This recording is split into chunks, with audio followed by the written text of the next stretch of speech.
I'd like to welcome all of you today. It's an honor to see you. On this slide, you shouldn't take personally. We're not trying to trap anybody here. But it could be that you need to keep your eye open sometimes. That's what we're all about. We're transparent here. We won't trap you, I promise. Someone said, "Well, you must feel better because you got an extra hour's sleep last night." Well, yeah, but when you have to stay up to 2 in the morning to change the clock back, it doesn't help a lot. I don't see the value of that very much.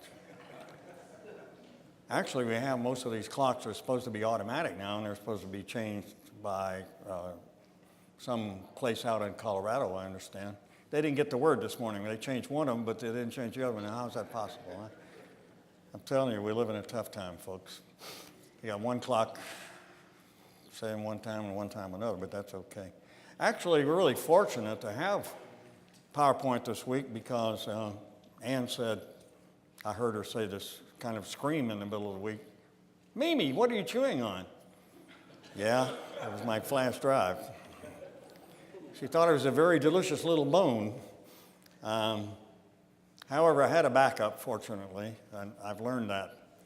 We used to have a lot of students come into class and say, "The dog ate my homework?" And I used to say back, jokingly, "Well, if you wouldn't put peanut butter on it, they wouldn't eat it, And now I went through that experience. The dog didn't eat my homework, but the dog ate my flash drive, so they really do things like that. So I had a little talk with her. It didn't seem to register, though. Well, the past week, the Atheistic Society decided to start advertising on billboards. Now, how you advertise atheism, I don't know, but it came out this way. We're atheists, we don't believe in God, but we're happy. So, yeah. And then they had this really great line that says, "We're happy without religion." Well, I agree with that. I want to tell you today, I'm happy without religion too. But I'm very unhappy without Jesus.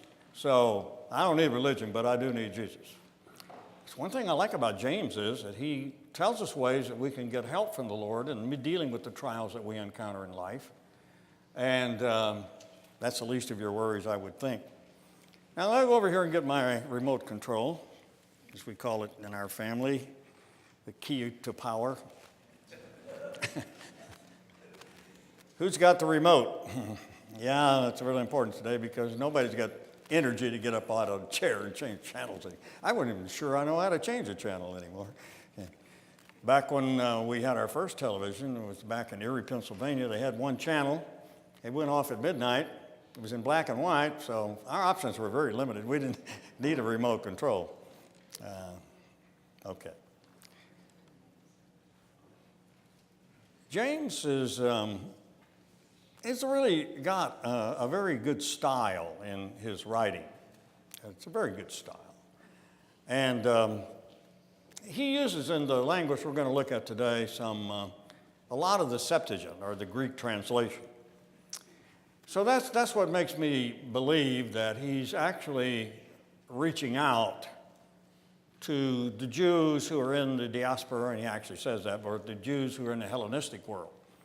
These are Jews who would have read Greek. They wouldn't be so familiar with Hebrew or Aramaic.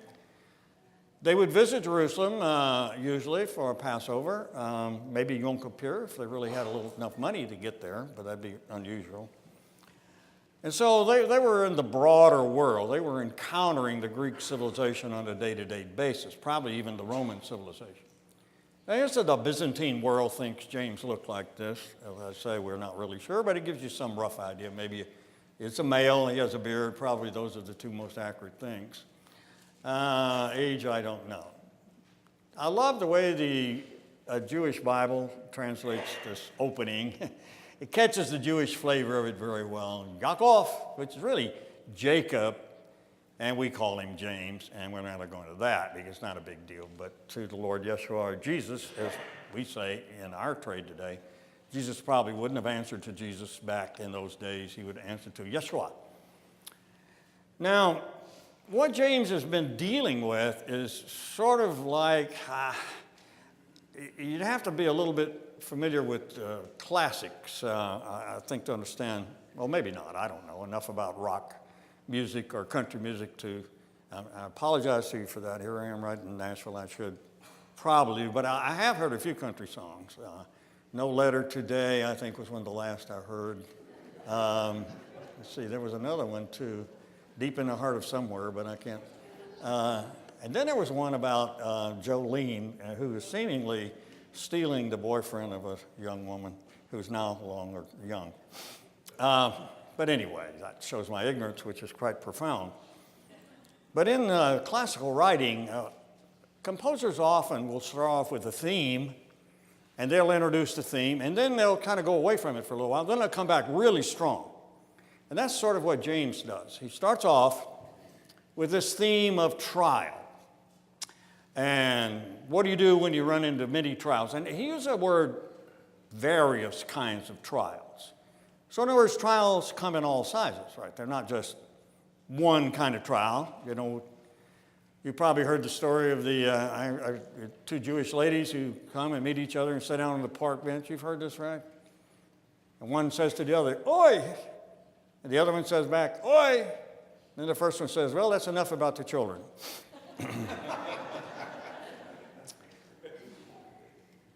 So there's a communication there that James wants to really get on is how do you deal with trials? And he says all kinds of trials, various trials, they come in all sizes. They could come in children, like these poor Jewish women, you know. Children certainly can create some trials for you. For children, it's parents, right? Children are always pretty well embarrassed by their parents till they get to a certain age. They realize same things happen to them that happen to their parents, you know, and now they're in that figure. I saw this with my son long ago when my granddaughter got embarrassed at him. And it was like he didn't know how to handle that because he'd often felt that way about me when I was at that stage of life. So now he discovered the old man's not as stupid as he thought he was. Well, maybe. Anyway, whatever. Now, James then says that the wisdom that you need to deal with these trials is available from God. And when he comes back to the theme in verse 12, he comes at it from a different angle and he hits it a different sort of blow, or he sounds a different variation on it, like theme and variations. And here he talks about actually getting through the trial before it becomes a temptation. And when it becomes a temptation, then it's a lot harder to deal with. Not that temptation itself is wrong, because we know the Lord was tempted and we're going to be tempted every day of our life, but how do we respond to that, and what's the best way to respond to that? Now, oddly enough, or maybe in some straightforward way, I don't know, he starts off this way. In returning to this trial temptation theme, to sort of clue us in, I think, on something that we need to be aware of, by saying Makarios at the very beginning of this. This is how this verse starts out, Makarios. You say, well, okay, Bob, that's good. That's the same way the Sermon on the Mount starts out. Exactly. It starts out with this word, Makarios. It's translated blessed. But that's not the best translation, but it's the only one we have available. Now, some people say happy. I think that really misses it a lot. It's very close to the idea of congratulations.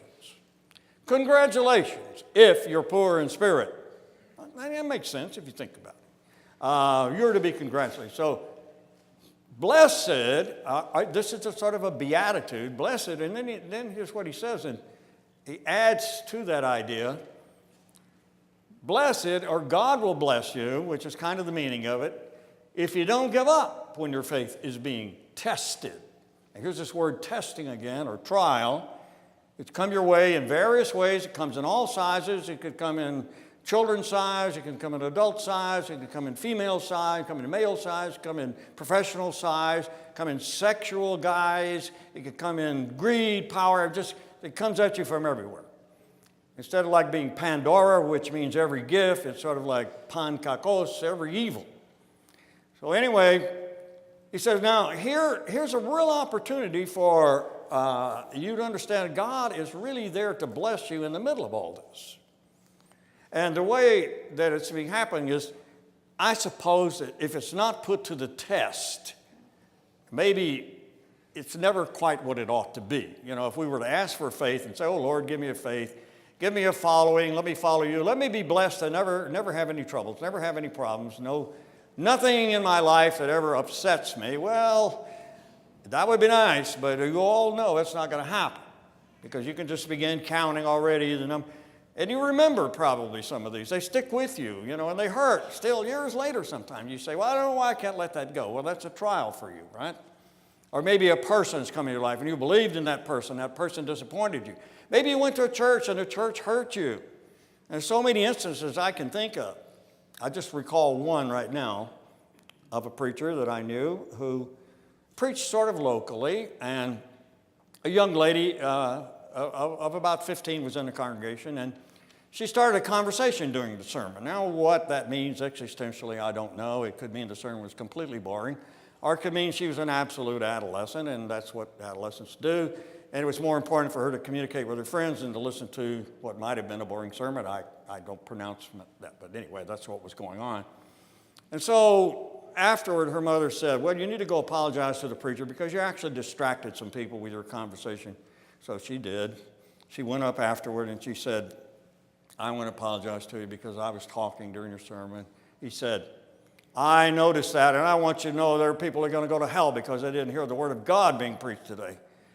Well, this girl still carries this burden around with her today, you see, because he was completely ungracious and not understanding and accepting and helping her. So he set one of those kind of trials up in her life to deal with.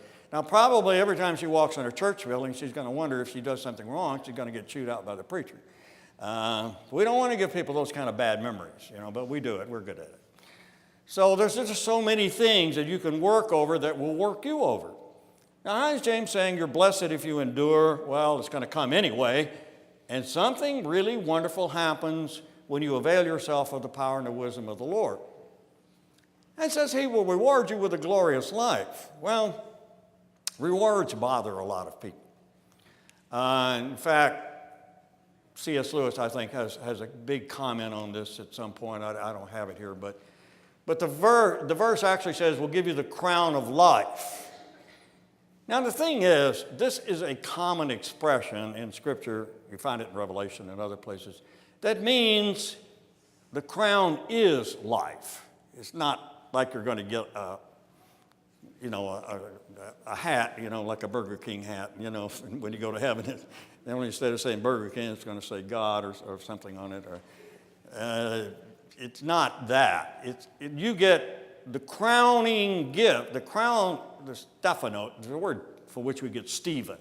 Stephanos, crown, is a crown of royalty. It's a crown that comes only to people who are royal in a sense. So that means you've got royal blood in you. And it means also that you receive life. It's the crown of life. So what he's saying is that when you allow God to help you through the trials that you encounter, it sort of builds this character that comes really alive. You really are alive now because you understand so many things. You know how that is. Years ago when they used to do open heart surgery on people and they did bypasses before the age of stents and things like that. So people would join something called a mended heart group. Maybe you've seen, and they have a little heart on their lapel, and it had like a Band-Aid on it or something.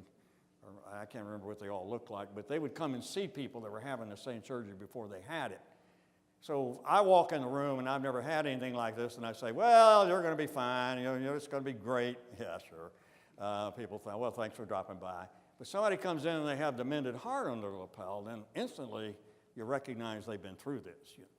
It's sort of like that person has more of a life to give to them because they've survived and they're still there and they're still happy and they're functioning, and all of us know the power of this. So this is when we really come alive, is when we enter into these struggles and we aren't defeated by them. We're not defeated by them. Now, James goes on, I think, to develop an interesting idea that what's happening here is the trial is beginning to move over into a temptation. Now, you're going to have a trial, and here's my temptometer. And now I add to the temptometer this, moving the wrong way. You got the needle going the wrong way on the temptometer, okay. So it moves, it's a trial to you. Now it's getting to the point where it's becoming a temptation. Now here it could be accept this thing that's wrong, get into this relationship that's wrong, start embezzling because you need it, you need the money, you need a 65-inch TV more than you need anything else, more than you need a jail cell, which you will get eventually, but now you're beginning to rationalize and justify your trial, see? And you begin moving over in temptation. Now, a lot of things can happen in this dynamic, James says. And when this begins to happen to you, it's extremely problematical, as you can imagine. So let's call this trials that go bad. Okay. And maybe it looks good, like maybe this guy, he sees a bird cage that's empty and he doesn't have any place to stay, so he gets in the bird cage, the door's open. And somebody comes along and locks the door.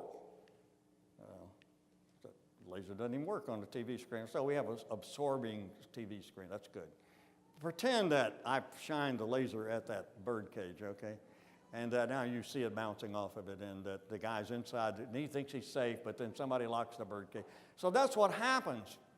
In fact, James goes on and says, now, if you go this way, what's going to happen to you is he uses two verbs here that are very unusual. In fact, I don't think they occur much anywhere else in Greek at this time. James does that. He uses a lot of words that, for example, he has one word that appears in Greek for the very first time when he calls people two-minded, or he used the word dysukos, which means two souls, a person with two souls or two minds. It's the first time it occurs in Hellenistic Greek in the book of James, you see. So James really coins a lot of interesting combinations. And he picks two words out here that come from hunting and fishing of the time. Of course, it's not involving a AK-47 out there to shoot a squirrel with, but it's whatever they used then. And so he uses these two words here, and he says they drag us off and trap us. And actually, they sort of have general meaning of setting up a snare and then catching the prey. And he said, now that's what can happen to you when your trial becomes a temptation. The temptation is not something you want to blame God for, he says. Now, some people want to, if you look at the verse, let no one who is being tempted say, I am being tempted by God. That is a view of God, that God is out to break you or something. A number of years ago, there was a group that I found myself sort of enmeshed with them in some way that I shouldn't have been, but I quickly realized that there was something very, very wrong at the core of this group, and so I began doing what I thought I could use my relationship with them to help them see. I don't know if you know what I'm talking about or not, it doesn't really matter, but the point is that they weren't very open to that. They weren't very open to changing. But what was going on was that they had this sort of approach that went this way. A person who becomes a Christian is sort of like someone you send to boot camp. You have to break them down so that you can, and once you break them, then you can remake them. Now see, I don't have any problem with God breaking us down in a sense. But he says God doesn't do that. God doesn't break you down. God invites you into. But their idea, some of them came to me. They were in this congregation at one point, and they mentioned some of you and said, he needs to be broken. That's what they said to me. He needs to be broken. You know why? He didn't agree with them. He didn't agree. So, like a DI would come and break you down in boot camp so that they could remake you as a Marine. So their theological idea was that God wants to break you down to nothing and then rebuild you. Well, that's just not true. You've got to recognize where you are. Yeah, Larry? I don't know if there's an appropriate time to ask this question, but I'm going to ask it anyway. Okay, Larry, that's cool. I will confess that my trials in life have been small and few and far between. Okay. Marilyn has been through the C word, came out. That's probably the greatest thing that's happened in her life.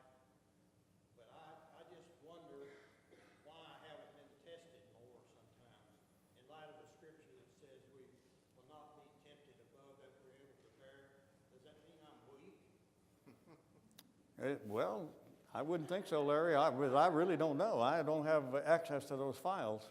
I'm not like Snowden, you know. I haven't hacked my way into God's files. But I think if I had an opinion on that, I would say probably if you really want to be tried, just pray for patience and see if pretty soon you don't have a few trials coming your way. That's been my experience. But that's an interesting question. I really don't have an answer to a personal thing. But I do know as generally that it works this way, that something can come along and it can be a trial, but then it can turn into a temptation. And there are some people, because of all the things that happen to them, form an idea that it's God has done this to me. In fact, you've known people, and we're tempted to say, well, I just check out on God because all this happened, and if God was really what I got ought to be, then he wouldn't be doing this to me. Well, James is trying to say it's not really God doing this to you. It could be life. It could be demonic powers. It could be simply the culture where you are. It could be simply what you stand for, your values are causing this. There could be various things happening. The question is not so much why, but what are you going to do when it happens, you see? And he says, now, you can't blame God, but really, if you let this become a temptation, he says it's really your own desire. Now, it drags you off and traps you. So he used the hunting and fishing terms here. Now, I want you to notice here how powerful this lure is. The little lure is the real lure, and it caught the big lure. You see? See what happened there. The big lure tried to swallow the little lure, and well, see, that's how powerful these things are. Now, the lure would not work if the fish, first of all, wasn't hungry. Secondly, was non-discriminating in its appetite. And third, it quickly finds out this is totally non-nourishing and leads to you being nourishment for something else, okay?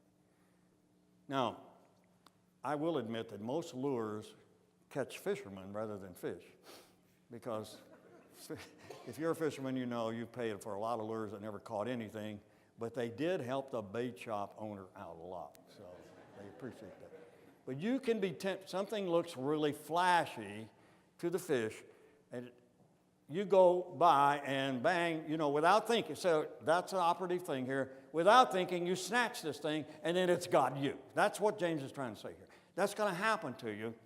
And then once that happens, it's really hard to get out of it. It's really hard for the fish to get away. Now they can sometimes. Oh, I lost a big one. And it always increases in size, of course. But still, so that happens. And so he says, you got to watch out for that. Now, moving on to what James wants to talk about, it's like, okay, well, how do we get out of this one? Now, the first time he ran this by us, he said, what we really need is wisdom, Sophia. We need to go to God for wisdom because now what do we need to do? Because it's getting a lot more intense. As it gets more intense, then how do we escape? It's like a maze. These things, people have been found in corn mazes 3 days later, gnawing on corn, starving to death. Terrible things. I stay out of mazes because, I can go in 2 feet and I'm lost. Besides, I saw Shining with Jack Nicholson, and I stay out of mazes ever since I saw that. It's kind of spooky. Now, this was the kind of maze I could survive in because it's not tall enough for me not to see where I'm going, but it's really cool when you think about it. So how do you get out of these sort of things? It seems like there's no exit sometimes. And people will come to you and say, I don't know how to get out of this. I don't know how to undo this thing. And so here really James then falls back once more with feeling. God's generosity has no gotchas. Now he drives you back to God because there's really nowhere else to go, right? So as sort of a star thing, he uses then some interesting language. Do not be fooled. And you could translate this, it's a middle voice. Stop fooling yourself, my beloved brothers. In other words, don't let yourself be deceived about who God is. God is not out there to break you. He's not out there to mash you down and crush you and run over you. He is there to build you up. Because all the good that's coming into your life, you need to look at that as well. Now notice how New Century Version translates every good action and every perfect gift. The reason they do that is because there are two words here for gifts. The one, most nouns that have cease endings indicate processes. So this first giving is a process. It could be over a long period of time that you're actually being given. Now, as I think back in my life of people giving to me over the long haul, blessing me, and maybe I get used to it. Maybe I get so used to it, I say to them, what have you done for me lately, you know? And we get that way with God sometime, you know. He blesses, and we just kind of take it for granted. Or sort of like the sculptor who sculpted in marble one day took something for granted. I mean, this happens, you know. So, and why does God give? Well, he's giving. He says, turn back to the generosity of God. And then he uses these, at the time, astronomical terms, which is very rare. He uses some astronomical terms that are very current with the Ptolemaic astronomy of the time. So he's really in touch with the broader world. They come down from the creator of the sun. Actually, the Greek says the father of lights. The father of lights. And of course, that's the moon, the stars, all. And he does not change like they do. They're shifting shadows. By turning, they change. Now, this is a kind of a hard concept, so let's look at it another way. I like this one. Every generous act of giving and every perfect gift is from above, the New Revised Standard says. So in other words, the very process of giving to you on a constant basis is from God. Look at that and see, and not start doing that. Just little things. Just little things. Well, you know, the time a mail comes when you don't have any money and there's some check in it. It's like, and over and over and over and over. And this process goes on and on and on. And people showing up at just the right time and people being there when you wouldn't expect them to be there. And we got to Mount Juliet when I was teaching, being a student at Lipscomb, right after I got out of the Marine Corps. I had two daughters with asthma. I came home one day, they were both having asthma attack, had to get over. There was Dr. Pomeroy in Old Hickory, gave us his services free on wet. We'd show up, he would take care of us and never charge us a dime. One day I came home, they were both sick. I got in the car, didn't look at the gas, ran out of gas halfway to Old Hickory. Got out in the road and waved the next guy down, and he stopped. Didn't run me over, took me, got gas, we put it in the car, got the kids to the doctor. Just over and over again. It's just amazing. It's from above. And when I look at this givenness of God, I see that God doesn't really want to do me in. He wants to do for me everything that can be done. And so I need to look at that. Now, here's an interesting translation, the Hawaiian Pidgin. How many of you have read the Hawaiian Pidgin Bible, okay? So you've neglected that in your reading. But don't they do a pretty good job here? Okay, now you have to kind of sway a little bit as you're saying this, okay? Jim, can you sing us a calypso song while we're doing this? Every time somebody gives you something nice and special, all that comes from your Father up there inside the sky. He wouldn't make all the lights inside the sky, the sun, the moon, and stars, but God no change, just like the things in the sky. That's about as good translation you're going to run into, isn't it? That's pretty cool. And you can sing to that every time. Well, never mind. I won't mess up your life by singing. Okay. But that's kind of the idea. Everything special. It's special from the Father of lights. And this connotes this powerful creatorship of God. So we're now back in touch with God, the Creator, now, if God creates this beautiful cosmological order, James is saying, then why won't he work in your life with the details too? Okay. So then, as he says, if you look out at nature, I mean, everything, there are shadows everywhere, but God casts no shadows. God doesn't live in the shadows. There are no shadows. And what's he really saying? That God is dependable, constant. See, even the sun can be eclipsed. And that was a big deal in the ancient world. Doesn't bother us so much anymore. except if you look at it, it will definitely bother you later. You won't be able to see anything. But just amazed how this was such a phenomenon and scary. But James is really in touch with what's going on in the universe, and he says, you don't need to be concerned. Sure, out in nature, even the most brilliant and wonderful thing is going to change. There's going to be a nova. There's going to be worlds that explode. There are going to be cataclysms out there. But God never loses his constancy. Now, he doesn't mean that God is static. He doesn't mean that he's inflexible. He's not like some old grump who's the same, but rather is dynamically constant, so to speak. Now, in other words, then, that means this is a reference point that we can always hold on to, and that he is generous. That's what John's saying. But then we say, well, why does God put up with us? And I only have really one word that I can say. It's a simple word, and it's just this word, love. I don't know a better one. There is love. I can't explain it. It's like we were talking today. You look at this little kid, you say, I can see what you mean. It wouldn't take but a couple of days to, you're going to take this kid from me? I don't think so. Yeah, it's pretty powerful. And so God has this sort of investment in us. That's amazing when you say that. That's what James is saying. So it's really God's decision then that he wants this for us. Now you notice earlier, James had said this. There's an evil triad, he says.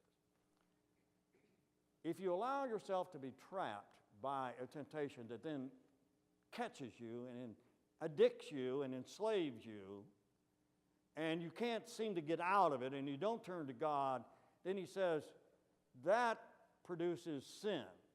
Now, sin here is not like shoplifting or something. It's a power. It's a power. And then that sin becomes pregnant, he says, and produces death. So that's the evil triad. Temptation, sin, death. Now here, he reverses that equation by mentioning a second birth. So we have an idea of a second birth right in this passage, you see. And it says, by God's decision, and this is an interesting scripture, I think. I like the way Phillips does it. I try to pick one I think correlates with the meaning as best as I understand. By his own wish. Now this is a translation of one aorist passive participle. But it's quite a common construction. And what it means is he voluntarily made the decision. He wasn't coerced into it. Nobody broke God down and said, you got to look out for these poor, pitiful creatures. Out of his own good will, he made us not to be slaves, not to be property owners on the back property, but sons, children, through the word of truth. And as Philip says, it's so that we might be, so to speak, the first specimens of his new creation. And the word is actually first fruits, which had the meaning of pick of the crop, the best of the crop, that we're to be the best. He picked us out to be the best. Another way to look at it is, this is an interesting translation of CEV. He wanted us to be his own special people, and so he sent the true message to give us the new birth. It's the same verb that occurs earlier that says gives birth to death. This one says gives birth to life. So that's we have now the triad of trial, turning to God, and then life is the birth. That's the speech that he uses here, is to compare these two triads, the evil triad. Now there's some thinking here that we won't have time to get into, but reflects on the Jewish concept of good and evil called Yetzer, and that idea of the evil impulse may be in here to some extent. You can read on that if you want, but that's kind of a Jewish way to look at it, and that is to say that you can let some illicit desire take over your life, but the end result for you is a complete loss of everything. So that's a scary thing. But he said it doesn't have to be. You turn to God, this generous, ungrudging God who more than anything else wants you to be his child. So he truly then is the Father of lights, because he brings light into our lives. He brings illumination and joy. And the next time you see lights in the sky, you think, wow. So I sort of agree with Laurel and Hardy here on this one. I need these ideas. I need this support. I need this encouragement that comes only from God, because obviously He's on my side and wants me to get through these trials. Well, there you have it, my friends. And it's so good to see all of you. And may you be blessed this week as you encounter trials, that they may not become terrible temptations that drag you into, well, cages you don't need to be in.